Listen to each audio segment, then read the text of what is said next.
नमस्कार, आप देख रहे हैं वीके न्यूज। मैं हूं सुनील राउत। राहुल गांधी इन दिनों लद्दाख और चीन के मुद्दे पर काफी आक्रामक हैं। वे लगातार सरकार से सवाल पूछ रहे हैं। ये बात अलग है कि उनके ये सवाल उनकी समझ और निष्ठा पर ही सवाल खड़े कर रहे हैं। जिस तरह के वे सवाल पूछ रहे हैं, उन सवालों के साथ उनके सहयोगी दल भी नहीं है और राहुल के ये सवाल सरकार से कम सेना से ज्यादा लग रहे हैं और इन सवालों में चीन परस्ती झलक रही है। राहुल गांधी के ये ट्वीट उनके लिए सेल्फ गोल ही साबित हो रहे हैं और देश की जनता के बीच उनकी छवि और खराब होते जा रही है। लेकिन भगवान जाने राहुल के सलाहकार चाहते क्या है और क्यों वे उनसे ऐसे आत्मघाती बयान दिलवा रहे हैं। राहुल गांधी ने एक बार फिर ऐसा ट्वीट करके अपनी हंसी उड़वा ली है। उन्होंने ट्वीट करते हुए लिखा कि नरेंद्र मोदी वास्तव में सरेंडर मोदी है। अब वो कहना सरेंडर चाहते थे, लेकिन उन्होंने स्पेलिंग सुरेंदर की लिख दी। मतलब उन्होंने सरेंडर की स्पेलिंग ही गलत लिख दी। कैम्ब्रिज और हार्वर्ड जैसे नामी विश्वविद्यालयों से पढ़े राहुल गांधी से अगर ऐसी गलती होगी तो लोग तो उनका मजाक बनाएंगे ही।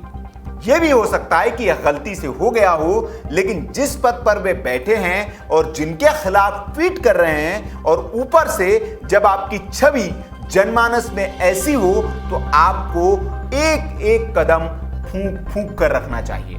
लेकिन पता नहीं राहुल जब ये ट्वीट करते हैं तो वे होश में भी होते हैं या नहीं, क्योंकि ऐसे आरोप विपक्ष लगाता रहा है। अब राहुल गांधी के इन्हीं ट्वीट पर लोग प्रतिक्रिया देकर उन्हें स्पेलिंग ठीक करने की नसीहत दे रहे हैं। तो कोई उनको सुरेंदर का हिंदी में मतलब समझा रहे हैं। अंकित अग्रवाल नाम के यूजर ने लिखा कि राहुल गांधी ने मान लिया कि मोदी भगवान है। उन्होंने सुरेंदर नाम का मतलब वाला एक स्क्रीनशॉट शेयर किया जिसमें लिखा है कि सुरेंदर हिंदू ईश्वर का नाम है और इसका अर्थ भगवान इंद्र की आवाज होता है।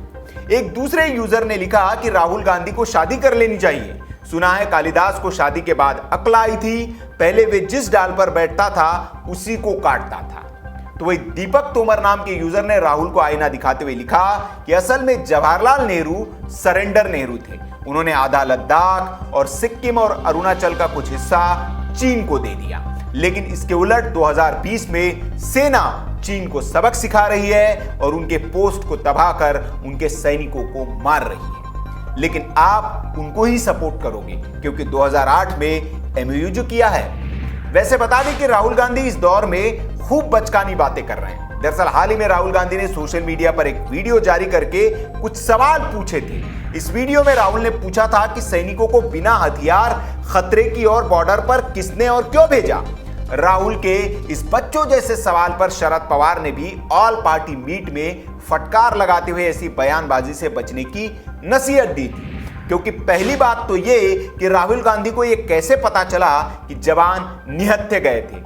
दूसरी बात यह कि क्या राहुल गांधी को यह नहीं पता है कि एलएसी पर दोनों सेनाएं गोली क्यों नहीं चलाती है। वैसे राहुल गांधी को यह पता होना चाहिए था कि 1993 में भारत चीन के बीच एक समझौता हुआ था। तब भारत के पीएम नरसिम्हा राव थे। उन्होंने चीन में जाकर एलएसी पर शांति बनाए रखने के लिए इस समझौते पर हस्ताक्षर किए थे, जिसके मुताबिक एलएसी पर हथियारों का इस्तेमाल नहीं किया जाएगा। एलएसी पर दोनों ही पक्ष कम से कम सैन्य बल की तैनाती करेंगे। लेकिन शायद राहुल गांधी के सलाहकारों ने उनको इस समझौते की पढ़ाई करने के लिए नहीं कहा होगा, तभी वे बेचारे एलएसी को एलओसी की तरह ट्रीट करके ये सवाल पूछने लगे।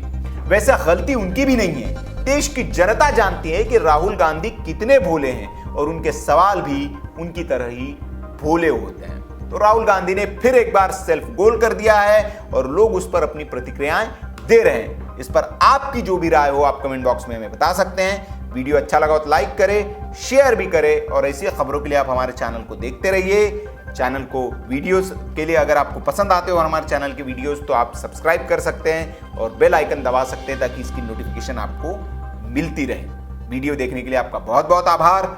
जय हिंद, वंदे मातरम।